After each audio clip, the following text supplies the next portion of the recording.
After earning his Ph.D. in philosophy at the University of Tennessee, John Zavodny spent the next 20 years in higher education. In 2019, he joined the Maine Seacoast mission as president. John grew up in Cleveland, Ohio, the youngest son of a sharecropper's daughter from the Deep South and a first-generation American from Eastern Europe. The son of a U.S. Navy sailor, Zavodny is proud to now be a small part of the Maine Seacoast Mission's seagoing history. He is the first member of his family to complete college, and he understands firsthand the transformative role education can play. John's conviction that investment in place, family, and community is key to long-term individual wellness, which guides his leadership of the mission. Dr. Zavodny's Ph.D. work focused on the ironist pragmatism of American philosopher Richard Rorty, who famously encouraged philosophers to give up academic pursuits and apply their rigorous intellectual training to matters of social edification. In that spirit, Zavodny evolved from a college professor to a systems-thinking leader, first within higher education and now as president of the Maine Seacoast Mission. John and his wife Anna live in Ellsworth, Maine. In their spare time, they enjoy gardening and home improvement projects, playing music, and hiking and cross-country skiing in beautiful Down East Maine. Welcome to the PR Maven Podcast, a podcast all about growing your network and building your brand through traditional and digital networking techniques. I'm Nancy Marshall, the PR Maven and CEO of Marshall Communications. I've been strengthening brands through PR for over 35 years, and now I'm celebrating the success of executives, influencers, business owners, and entrepreneurs from all around the world, all of whom have cultivated their brands and broadened their networks through traditional and digital networking methods. Each week, I interview one of these interesting and influential individuals and provide an opportunity for you, the PR Maven Nation, to gain insights from their strategies and stories. So stay tuned for this week's episode, and thanks for listening.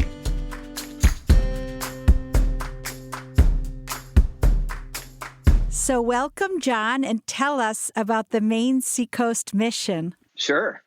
Thank you. Thanks for having me.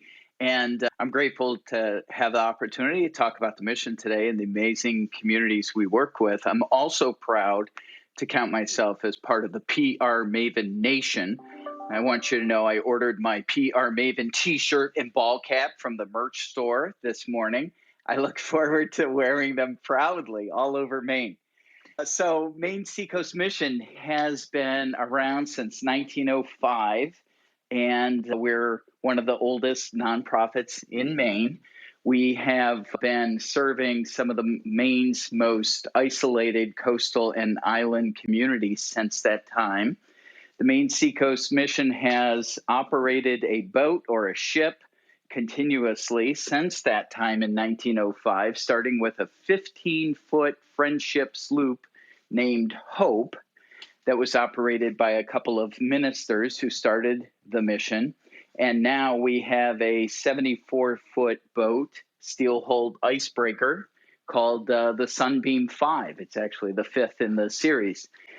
We also have a campus in Cherryfield, which is in the heart of Washington County, where we operate education, food pantry, community building, housing rehabilitation programs there in Washington County. And then our headquarters is now based in Northeast Harbor. Well, it's a wonderful organization, and I will say that I do serve on the board of the Maine Seacoast. You do indeed. I'm very proud of that, and it's just such a rich organization in that it serves so many people in so many different ways, and that does make it complex, I think, for someone in your position to manage all of the different aspects, but I also know that you have a wonderful team that works with you. We do. We have an amazing team. We have about 30 regular employees and then about 70 part-time employees, most of whom are focused on our after-school programs in Washington County.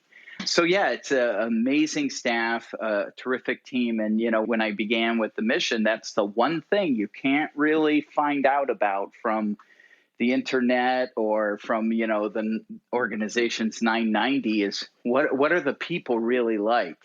And so as I got to know both the board of the mission and the staff, that's when I really settled in and felt comfortable and at home with the work of the mission. Yes, absolutely. I just am so awed by all that the employees do and have seen what happens on land and at sea, and that is the tagline.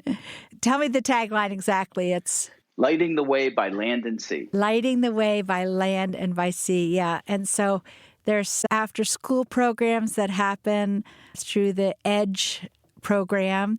And then there's the programs that are delivered through or on the Sunbeam, the boat.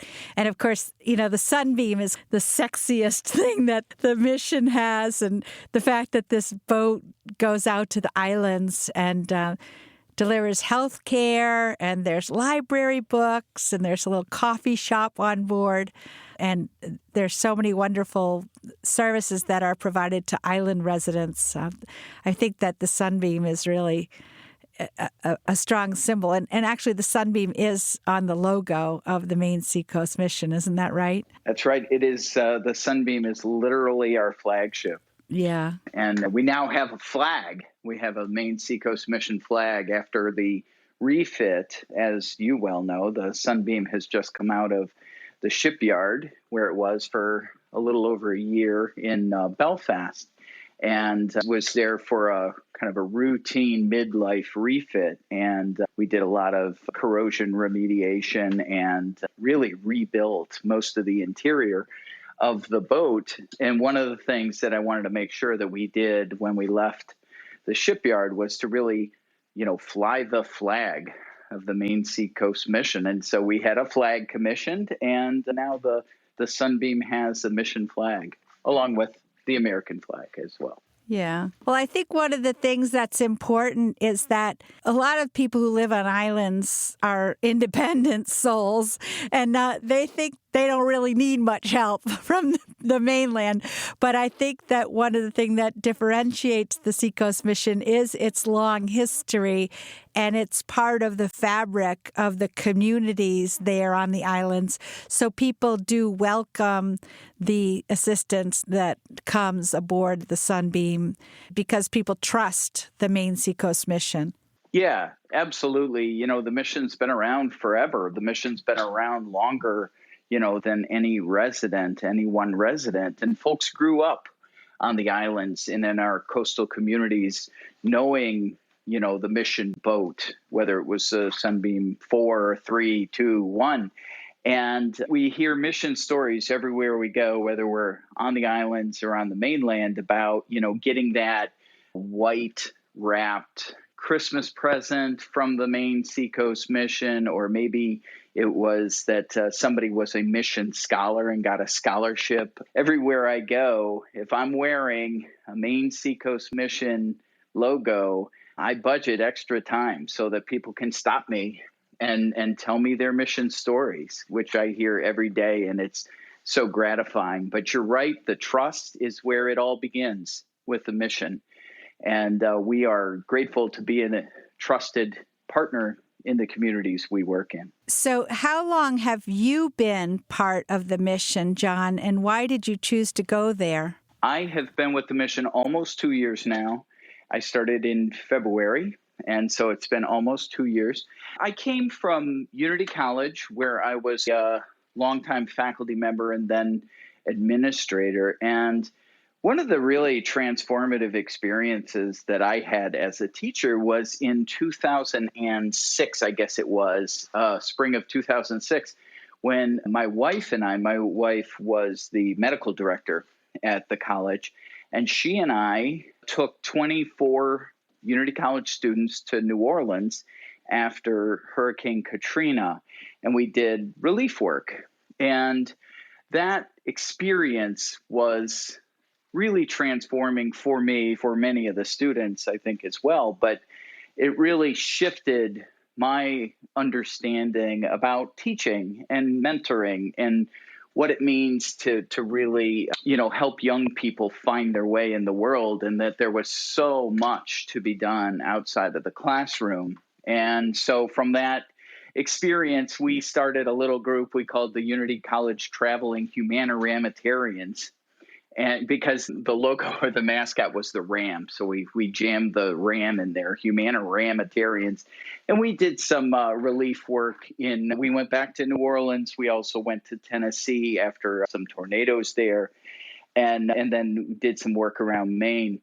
And that service work was really, transformative to me in my life, in my professional sense. And so I always, since then, I always sort of thought that someday I would like to work for a nonprofit where I could spend all of my time really focused on community building, on service, and working in community, get my hands a little dirty and, really dig in with community full time. And so when the mission opportunity came up, I knew the mission, from the past, and it was really intriguing. So we started chatting, and here I am. Well, you spoke earlier about how you like to listen to people's stories about the mission and the mission's impact on their own lives. And I think from knowing you over the past 2 years, I think one of the keys to your success and the impact you're able to have is that you do listen intently, because you care, you truly care, and it's authentic, and people can tell that you're authentic in caring about them. And I mean, that's so symbolic of the mission overall, too. Well, thank you. I don't know what to say to that other than thank you. I'm gratified that it's clear that I care. Yeah. Thank you. Yeah. Well, people who say, "How are you today?" And they don't really care how you Right. are. They're just trying to say something.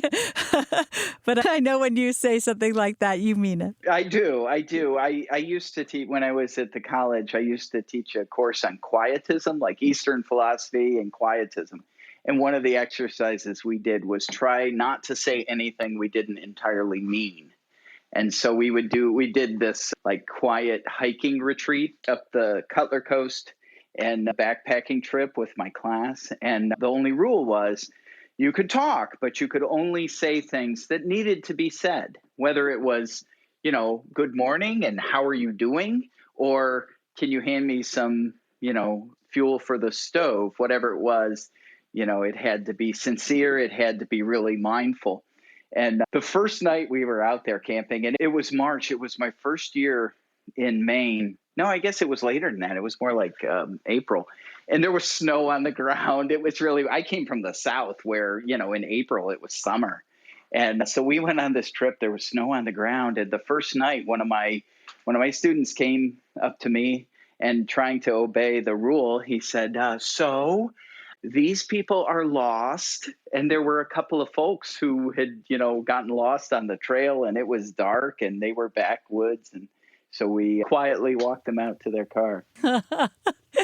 Well, that was an awesome service that you provided to those poor lost souls. So I'm sure they were glad that to run into the quietism class. Yeah.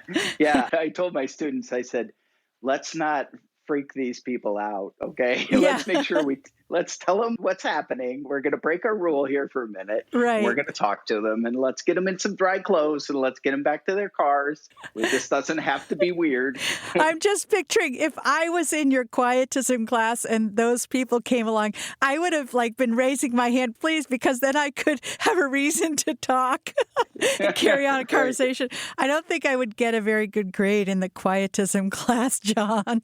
I think you'd be great. It's just a matter of being mindful and really thinking about, what you're doing and making that, making a real connection person to person rather than, focusing on the trivialities. And I think you're one of the most sincere people that I know. You just, you're an external processor. Yeah, right. That's a good way of putting it.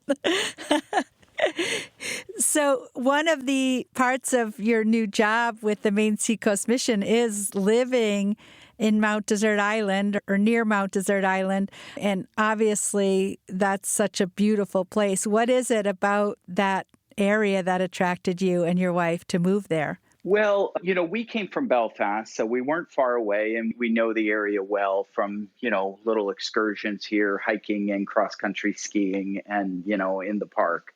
We didn't know how beautiful the down east area was, beyond the park and beyond, let's say, Scudic Peninsula. And so that's been a really wonderful part of relocating here, is exploring all those nooks and crannies up the coast. Aside from the physical beauty, and we like to be outside, we like to hike and ski, but, the work is so real here and so needed, and the communities are so welcoming and so resilient and amazing that, the work here is very attractive because you've got eager people in community that are just ready, they're ready to partner, they're ready to do the right thing. And so that was all really appealing to me. I came from, like I said, Waldo County, which is very similar. There's a very strong, young agricultural community there. It's got a real back to the land history. And, folks are ready to build community. And down East Maine, in my experience, is very much the same way. Yeah, absolutely. I know that in Cherryfield, which actually happens to be the blueberry capital of the world, there are a lot of people involved with Wyman's blueberries. And I think that's a really interesting aspect of both the land and the economy in down East Maine. And so I know that there are a lot of the people involved with the blueberry business that are also part of the mission. Yeah, absolutely. Wyman's has been a very good partner for the mission. And, so are the other businesses that are, part of the economic fabric down east. We had the opportunity in August to be a backup center for Wyman when they were bringing in seasonal workers and they were worried about COVID outbreaks. And they did really well. And, we're excited to be part of the support system, for the seasonal workers in Maine, in down East Maine, and to really, work with them when they arrive. We were able to, this year, out of our food pantry there, provide quite a bit of culturally relevant food that they can't normally get in the area. We partnered with another local nonprofit, Mano a Manos, whose mission is really to support the Latinx community in down East Maine. And we partnered with them, and we were able to, do a significant food distribution for that seasonal worker community. And then we did it again when the wreath makers came to town for a very similar reason just, a couple months ago. That's fascinating. I think that the Latinx community that exists in down East Maine is something that not a lot of people know about. And they do bring a lot to not only the towns where they live, but also the school systems as well. And also then there's the food, as you said. So again, that's another interesting aspect of the fabric of our society in Maine that makes it such a wonderful place. Absolutely. So you also serve the islands. Can you name off some of the islands that the mission serves and tell us what makes them unique? Sure. We have regular services to 10 of the unbridged islands, and these are east of Boothbay Harbor. Let's see if I can get them. Frenchboro, Swans, Great Cranberry, Isle Ho, Islesford, Monhegan, Matinicus, Islesboro, and then Vinyl Haven and North Haven. I had to use my fingers, but I did it. Good job. Well, those islands are beautiful, for one thing, but what makes them unique? I mean, the kind of people that want to live on an island off the coast of Maine, that, they have a different kind of a persona. They're rugged individualists, as I said before. Mm-hmm. Yeah, and each one is different. On my very first Sunbeam trip, it became very clear to me that, waking up on Matinicus is very different than waking up on Frenchboro. And, the cultures are different. The geography is different. Some have, schools with kids in them, and some don't have any kids at all. Some are really oriented right around the harbor, and some are, the communities are more spread out. But I think you're right. I think the thing that all these communities have in common is that they have a really close relationship with what I would call isolation. You have to embrace a certain degree of isolation if you're gonna live in these remote island, unbridged communities. And it is the isolation, I think, that is somewhat attractive, to folks, but it also can be the biggest challenge on the islands. And so you're always walking this, tight wire with isolation, with, independence versus, needing an extra measure of support. And our crew is fabulous at honoring and supporting, the autonomy of individuals on the island to make decisions, that are right for them and their families, and being there for those island communities like we have for, over a century now. Can you tell us about the healthcare services that are offered through the Sunbeam and how that works exactly? Sure. We have a telemedicine clinic on the Sunbeam. It's very small. It's really what it is, an adapted crew cabin that was turned into a telemedicine facility, has a, state-of-the-art camera and interface, and we are connected with broadband internet even when we're on the islands. And so folks can come to the Sunbeam and they can meet remotely with their healthcare providers, and some meet with, their family providers, some meet with specialists. We have, folks who join for, therapy sessions, and we have a full-time nurse. Her name is Sharon Daly. She's amazing. She's been with the program since the beginning of the telemedicine program with the Sunbeam for, I think, 18 years or so now. And, is really an incredibly trusted member of the island community. And, when I've been out with Sharon, she insists on walking, on the islands. Wherever we're going, she insists on walking. And she says it's because that makes her more visible to folks on the islands. They know that she's there if she's, visibly walking up and down the roads. And it gives an opportunity for folks to come by for what she calls truck visits. So, as you can probably imagine, men are men, and typically men are not big into, making their healthcare appointments. I don't think I'm generalizing here. If I am, I'm, part of the problem. So I'll include myself in this.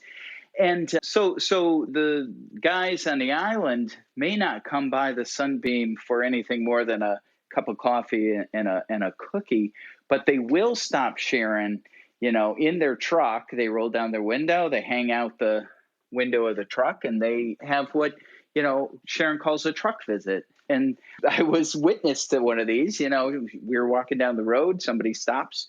I think it was on Idaho. And I make myself scarce. I kind of walk off and pretend like I'm really interested in the local flora.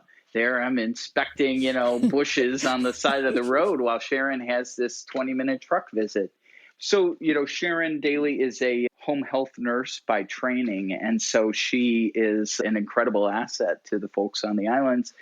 She is, I would say she's part public health nurse, part social worker, part, technology support for folks. And, she really does it all to help folks on these islands stay connected to healthcare. You didn't mention part therapist, but she's probably part therapist also, right? Yeah, absolutely.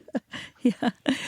Well, this is a wonderful conversation, John. We're going to take a short break and we'll be back. But first, we're going to I want to tell you about my new book, Grow Your Audience, Grow Your Brand, which is available now on Amazon.com as paperback or Kindle or Audible edition. And the book includes actionable advice on growing a network and growing a brand by taking care of your audience. We're going to be giving away a free Kindle version if you go to prmaven.com/giveaway. And now we're going to do our book giveaway, and we'll be back with more from John Zavodny in just a moment. Do you want to grow your client or customer base? Perhaps increase brand awareness? Maybe tell your unique story more effectively? Of course you do. But you may be worried that you don't have enough expertise to make that happen. Well, no worries, PR Maven Nation. Let the PR Maven herself, Nancy Marshall, show you how easy it is to get your message across effectively using a powerful yet simple tool, a message map. Nancy's training is often called informative and constructive, well-designed and impactful, with a perfect blend of theory and real-life experience. You will leverage Nancy's expertise to create your own message map when you register for this comprehensive online video training course, which is broken down into 4 easy-to-understand modules. Normally, this course is priced at $147, but for listeners of the PR Maven podcast, that's you, PR Maven Nation, it's only $29 when you enter the code word podcast during enrollment. It even includes a workbook and bonus content to guide you through the process. So go to prmaven.com and click on the Message Map Mastery course to enroll today. Remember, enter the word podcast during enrollment for a special discounted price of $29. Welcome back, and today we're talking with John Zavodny, president of the Maine Seacoast Mission, and I want to dive right back in with more questions. So, John, you come from a background in education. The mission is involved in education and much, much more. Which aspect of your job do you love the most? Yeah, that's a great question. I do love the education component. I think working with young people and providing support and programming for them, I think is so rewarding. You know, when I look at young people, it makes me hopeful. You know, I see so much ahead of them and I see so much potential that it's just, it's naturally inspiring to me. I do love the education piece. I love working with all the programs, though, really. And, I would say watching, whether it's a student or one of our seniors or anybody from the community, watching them light up when they engage with their community, when they, are able to see how much they matter to the community. And when we can be a part of that, when I can play a small part in helping people understand how much they matter to the other people in their communities, to our staff, to their own families, I think it is, incredibly rewarding. There's a lot of recent research around mattering and, how important it is for a life of wellness, that people understand that there are others in their communities, in their families, who really love them and depend on them. And, that is not something that we can just take for granted. And we need to, every day make sure that the people around us understand how much they matter. And I think it's when I see those connections made that I'm the most grateful that I'm with the mission. I hadn't really thought about that because, many people get that mattering from their families, but many don't. And so, if the community can be an extension of the family and an organization like the Maine Seacoast Mission to help people feel like they matter, I think that's great. And I actually have also witnessed the scholarship ceremony that the Maine Seacoast Mission holds for its scholarship recipients. And those young people, I can see why you love working with them, because I light up when I hear their stories too. They're amazing. They are. They're so poised and so put together. Sometimes they're not, and that's okay. When you're an educator, you have to approach everything from a learning and growth opportunity mindset, and every dead end or every shortcoming is it's an opportunity to reflect with them. And one of the things I love about young people is that as long as they trust you, they are so happy, to think about their own lives and so happy to reflect on themselves and their place in the world. But, they have to trust you and you have to have that relationship. Well, so that goes back to the relationship, again, that the organization, the Maine Seacoast Mission, has with the larger community there based on its history since 1905. So it's almost like it's something that is intrinsic in residents from the islands and the community down east. Yeah, it's baked in, the island residents. So we do surveys, we do, feedback with island communities. And our data says that 90% of the members on the communities on the islands to which we travel with the Sunbeam, 90% take advantage of our services on the islands. And, that could be just a cup of coffee and a cookie, in the Sunbeam salon there, but it could be a lot more.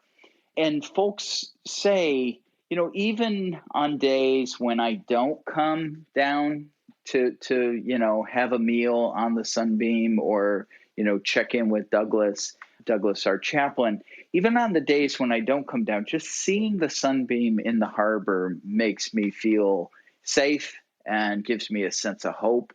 And it reminds me that, the mission cares and that people care about us on the islands.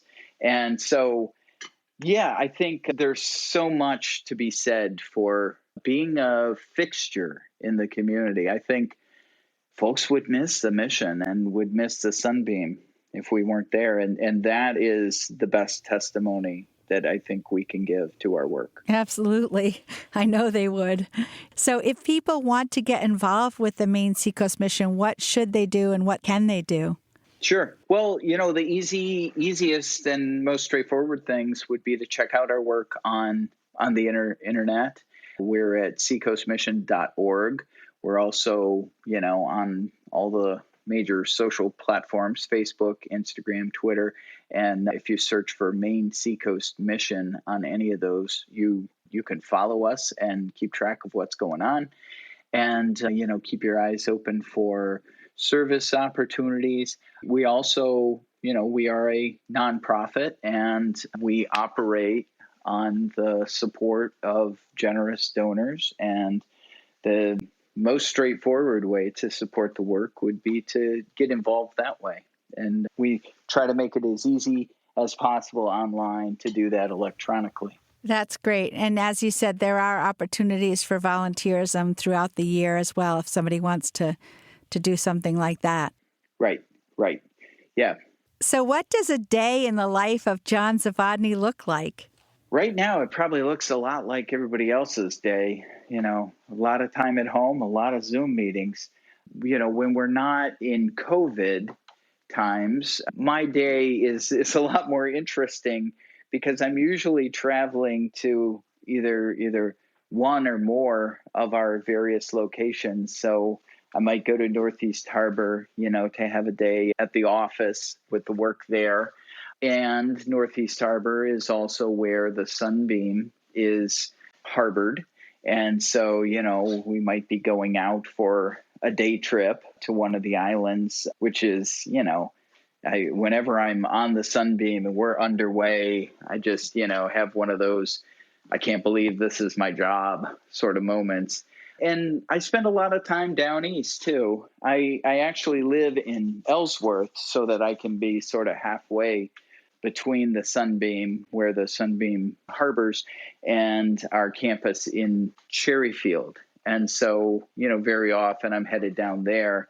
And there's always something happening in Cherryfield at the Down East campus, whether it's a food pantry distribution or, visiting one of our Edge after school sites. Yeah, so my days typically pre-COVID, hopefully post-COVID, have a lot of variety in them. Right now, I spend a lot of time staring at my computer like everybody else does. I know, I do too. I think it's interesting for those listeners in PR Maven Nation who might not know about the term down east. In Maine, because we have such a long coastline, the schooner ships would sail down and east. And when we say down, they would be running before the wind and sailing actually towards Bar Harbor and on towards Canada, actually. So the parts of Maine that are close to the Canadian border, past Ellsworth, if you're on coastal Route 1, that's what we refer to as down east. And some people might call it up because if you're looking at a map, it's up north.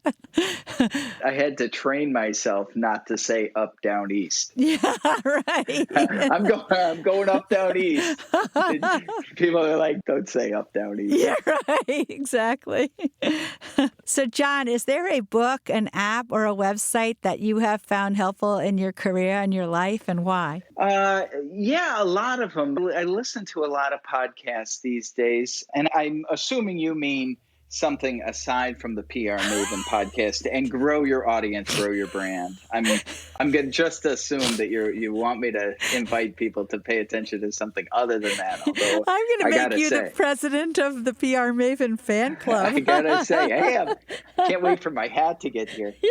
So right when I was beginning with the mission, I was listening to podcasts. And I was listening to the Alan Alda podcast. He has a podcast called Clear and Vivid. Alan Alda, Hawkeye from MASH. Right. Yeah. And there was one particular episode that he did with an author named Paul Bloom, who's a researcher. And he had a book that came out, shortly before that called Against Empathy. And it was the subtitle was The Case for Rational Compassion. And I was so interested in this episode of the podcast that I, got the book and looked at it. And I would recommend it to anybody, especially folks who are interested in marketing and PR, especially in nonprofit, marketing and development. And the nugget there is, it's called Against Empathy. And, he's not really against empathy. He's against using empathy as the primary way for policymakers and folks like us to make decisions about how to try to help in community. And his argument goes that if you focus too much on individual anecdotes and the stories of individuals, then you don't get the appropriate big picture of, the systematic forces that are at work in our communities. And so rather than focusing on that kind of individual empathy, we should rather approach these decisions from a position of what he calls rational compassion. And I understand that as, a systems thinking way of making, the best difference in the community that you can based on all the information. And, for me, it was challenging as I was transitioning to my work with the Maine Seacoast mission because, so much of what we do in fundraising and in marketing is telling individual stories, right? I mean, this very highly personal narrative approach to sharing the work that we do. And so, I think I take it as a kind of something to pay attention to as we move through our work, that the programmatic decisions that we make have to be based on what's best for the community as a whole. But I think we find a lot of our personal motivation, and I think we make connections with, new donors and new friends of our organizations really through engaging with these highly individualized and personal stories. So Paul Bloom, Against Empathy, The Case for Rational Compassion is the book, and the podcast is Clear and Vivid with Alan Alda. Thank you. Those are great recommendations, and I haven't heard of either of them, so I've written them down. And I do know that I have listeners in PR Maven Nation who actually order every single book that's mentioned and listen to every podcast and download every app. So I know that people will appreciate that. So thank you, John. Well, there you go, Paul Bloom. When you get that spike, when you get that 10,000 sales spike on the Kindle store, you can thank Nancy. And John. and John. And make a donation to the Maine Seacoast mission. That's right. That's right. So, John, how can people get in touch with you if they want to follow up? Sure. So my email is jzavodny@seacoastmission.org. You can also email the mission itself at info@seacoastmission.org. Those are two good ways to find me. Right now, my response time on emails is just through the roof. I spend so much time at my computer. Yeah. And Zavodny is Zavodny. So that's J Zavodny at seacoastmission.org. And you can expect a fast reply, I know from experience. So, John, this has been a lot of fun. I really appreciate it. And yeah, when this whole COVID thing is over and I can start coming to visit down east again, I'll sail my schooner from Portland right down there, running before the wind. Come up down east and see us. Well, thanks so much. And I hope everybody in PR Maven Nation enjoyed the conversation as much as I did. And I hope you have a great day. That's it for this week's episode. I'd like to thank you for listening. And if you feel that you've gotten value out of today's conversation, consider leaving a 5-star review on iTunes or whatever app you're using to tune in. If you haven't subscribed yet, you should do so. I release a new episode each week, and subscribing will make sure you get an alert when there's a new episode. You can also join the PR Maven Nation by going to prmaven.com/nation and clicking join. It's free, and it's a great community of like-minded individuals who are all looking to learn and grow from one another. If you have an Alexa-enabled device, be sure to add the PR Maven Marketing Minute to your daily flash briefing menu. Thanks again for listening, and have a great rest of your week, PR Maven Nation.